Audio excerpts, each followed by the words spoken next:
Hello, my name is Teresita Blanco de Artsy Sister, and today for the Ask Topic video blog, I want to talk to you about like the ten music bands I listen to while I draw. Obviously, since this is YouTube, I can't I can't like play the music, but there's no law that says that I can't talk about my favorite bands. So yeah, the first one worth mentioning is the Blue Oyster Cult. Yeah, it's it's like rockish, but it's more around the mellowed out type of thing, you know. Dun, dun, dun, dun, dun, dun, dun, dun, dun, dun, dun. But yeah, I can kind of make the, but yeah. Like most of his music is not like high heavy metal, and if you start for a second to listen to like the lyrics, it just sounds like most of them it just tells a weird little sci-fi stories. Like my favorite one is the Soul Survivor. And the veteran of Psychic Wars. Yeah, who's a veteran of the Psychic Wars, and then one day an alien chick goes to try to like save him and whatnot, but he doesn't want to go into the ship because he's certain that he's been cursed to be the sole survivor in all of the wars. So then he knows that if he goes to, he thinks that if he goes to, or maybe he knows because he's psychic. So then he knows that if he joins the new ship, that disaster is gonna come their way, and then he's gonna be the sole survivor of that. So yeah, for singing about something that is not something different, because most of the modern songs they say are all about guys getting in with girls, or girls be like, "Oh, he left me," and I'm like, "Oh Jesus, write about something," and it almost feels like they're written by robots. Most of the songs these days, but I like Blue Oyster Cult because the sound of it well then again they are an older band, so they haven't fallen into like the modern trap of being a one trick pony. Oh, and they made Godzilla. Oh yeah. One of them made Godzilla. Godzilla. But yeah, and also like the guitar of the band sounds very well in the ears, but not too crazy that you can follow the beat of it, you know. Cause then cause some guitar combinations just get a little too crazy, and then you'll be like, what am I even listening to? And plus, it's easy to play their music in like the Guitar Hero game, which we can't stream cause the music industry changed a lot. Oh yeah, like the next music band that I listen to while I draw is David Bowie. But not so much his early work where he sings all of the time very nasally. Yeah, the singing side of face is the absolute worst. Like once he made it, he'd be like, you know what? I'm David Bowie. I am fine. I don't need to like wear makeup. I don't need to like put on a stupid show. I'm just gonna like dress like a normal human being, and I'm going to sing, and people are gonna love it, and I love it. So like his later work, that's the one that I consider good. Oh yeah, but like mostly starting in like he stopped fooling around mostly in after Let's Dance. That's when his voice reached its mature phase. And he wasn't Ziggy Dust all the time. Or maybe he stopped doing dust, so then he stopped being Ziggy Dust. And then he'd be like, why am I singing so nasally? Well, it's not that he died, like I think he got cancer and died. And like, but even though he was like sick and then literally with a foot in the grave, he was still he managed to produce one last album, and it's actually really really good. No, like compare the Stars Out to that the Tonight with All Around the World. Yeah. And then you'll see the transition. Yeah, like he's one of those artists that like evolved that he aged like fine wine. He got good. He got better with age instead of worse. Like the Beatles, or more specifically Paul McCartney. I still remember when he sang in like the Olympics, and then he was like, ah! Most of the time, you know. But then again, he beat I'm Paul McCartney, and I just don't care anymore. I just. Like it's the opposite of what happened to Metallica, where they got worse over time rather than better. Yeah, but yeah, David Bowie he actually got better with time. Oh yeah, like the patch mode is the like there was a time in our house where the only thing we would play was like we went to a Depeche Mode phase and we almost went to one other concert but we had to sell the tickets for reasons that I'm not gonna go into. I got really sick. But yeah.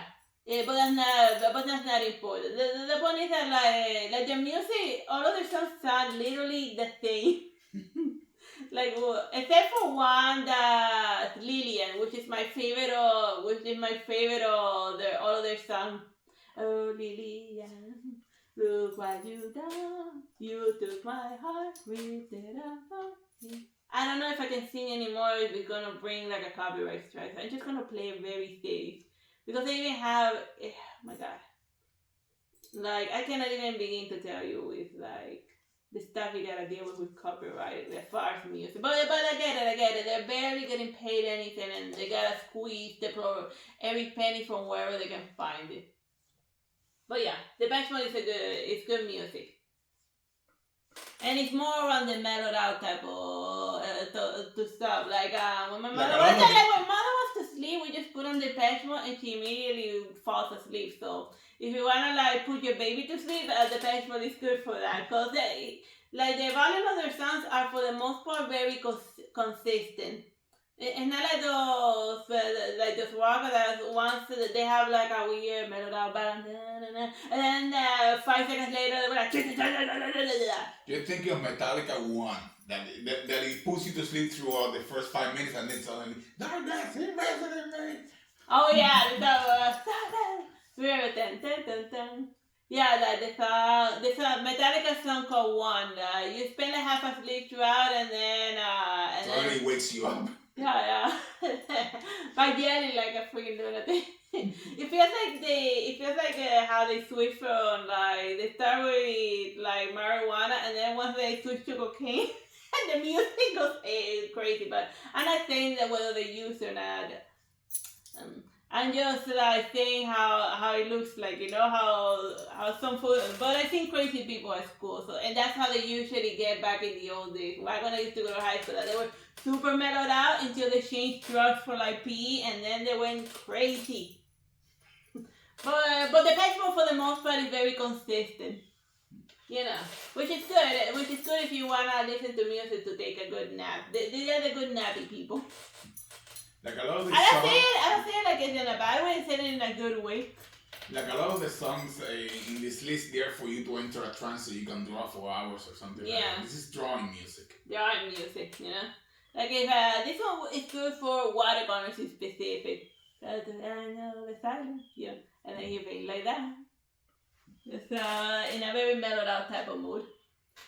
Dido is also like Dido's like she's at the same level as at the same level as the Peshmont in the fact that a lot of her songs for the most part are very consistent. I mean volume wise, like you're not gonna have her, and also mood. You're not gonna have her being like da na na na na, and then suddenly like sounding like she's complete like she's yelling at you or something. Yeah, she's not powerful. Yeah, was crazy. Yeah, yeah, some baby metal. But yeah, like she's very consistent. Baby and I like one of her songs that I like a lot is I Want to Be a Hunter Again. That's the song after listening to so often I'd be like, you know what, I'm gonna go be a hunter again. Like her music is very good for playing Bloodborne, if you can believe it. Because she has a song about being a hunter. So yeah, which is good. I wanna be a hunter again. Well, she's one of the few singers that doesn't attack you with copyright strikes if you use her music. She's very cool to like the poor starving YouTubers that are desperately like trying, that they're desperately fishing for followers. In a world that's governed by the guild system where all of the followers and everyone is already like but I'm not gonna bore you with like YouTube drama. Background drama. The point is that it's like a serious guild system, and if you don't have the money to enter, it's a serious uphill battle. But I got nothing better to do with my time, so yeah. Get used to the Artsy Sister. I'm not going anywhere. Yeah, we're gonna post more, not less. We're gonna post more, not less. Short videos, long videos, medium videos. Another one that's also like that is nephews. They also don't have issues with you using their music in their videos. They don't. But unless but that was bad. But we don't know if that changed over time. Cause like if somebody else, she gets like a new manager or like a crazy lawyer or a new contract person, it may change because these days the music doesn't belong to the artist. It belongs to the music company that own. It's more a la Key de Melo Idol that like even if you're strapped to a bed, you're gonna sing you're gonna sing whether you want to or not. And it's even worse in Korea where like the pop idols are not even allowed to like have wives or even get married without the label's permission because they feel that if they have a stable girlfriend that they're gonna lose fans, so then they force them to and God knows what else they force them to. I mean, like we're finding out some crazy stuff in like the American industry. Like who knows what's going on in Korea? Maybe they have to play Squid Game if they get married. But yeah, Dino's very mellowed out type of music, which is good. This one is Dio. Like I wanted to put Dio from like Julius Pizarro, but let's put the classical Dio. So you had Dido and then Dio? Okay. Yeah, because it loaded the images in alphabetical order, so... No. Yeah, Blue Oyster, they're in alphabetical order. But yeah, like I first heard the music of Dio in Guitar Hero music of the 80s. Like, yeah, like I don't know why the music industry like hates Guitar Hero now because it was a very good way back in the old days to like introduce musicians that you normally don't hear on the radio. And these days you hear like I think these days you hear a lot of Depeche Mode on like the radio in Miami, which is interesting.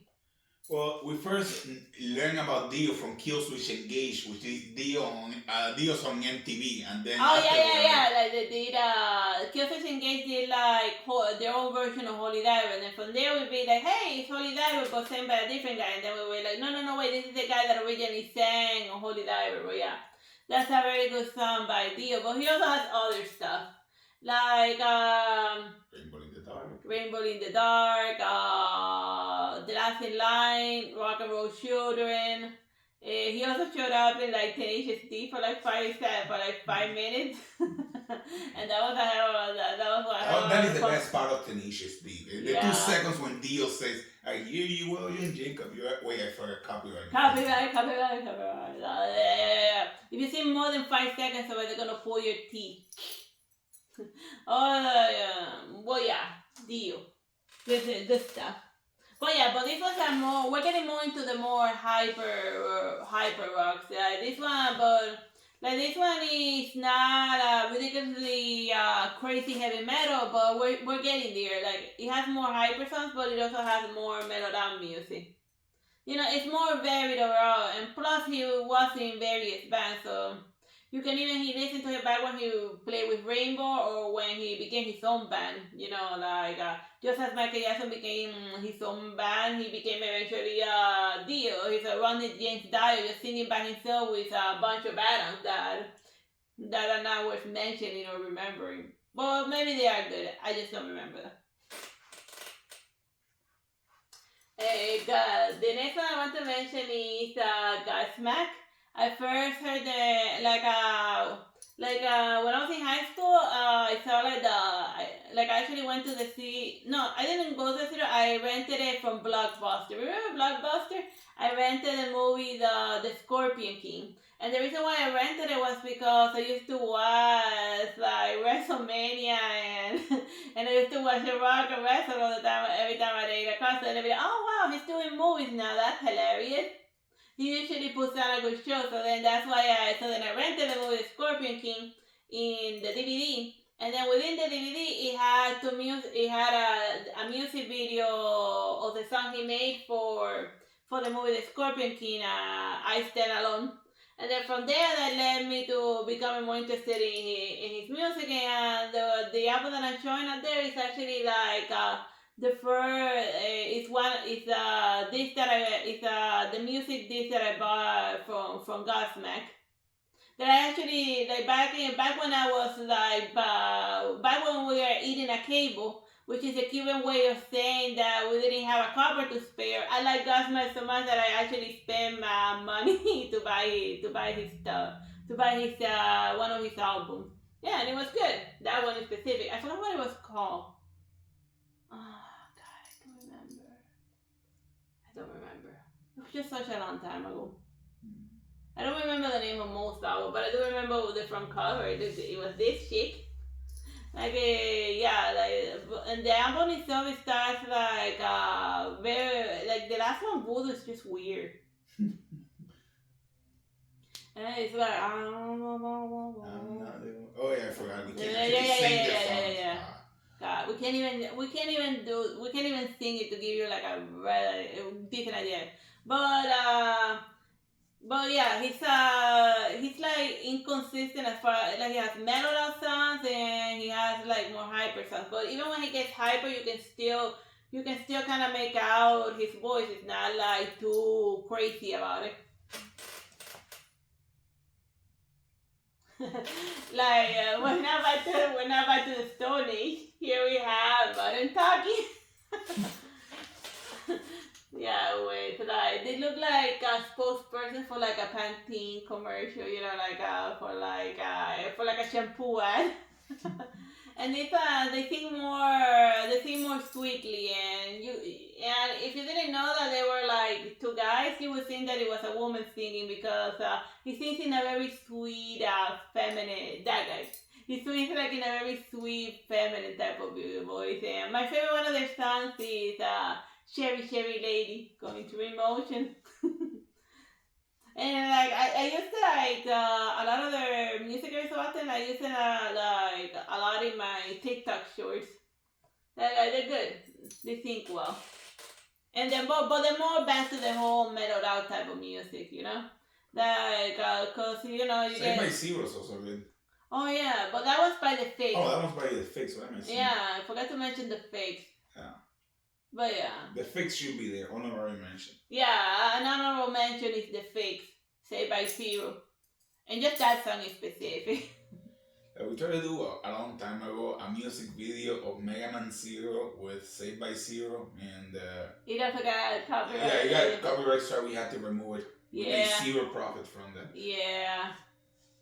And it wasn't even allowed to run without profit. You're not even allowed to get pages out of that nonsense. It was a good bit. It was a good A and B. That's another thing that went the way of the dodo. The fan-made music video or using other people's music. Like even if it people halfway, like you could still be allowed to use it, but just not make money out of it, or you get all the money, and we get the pay views.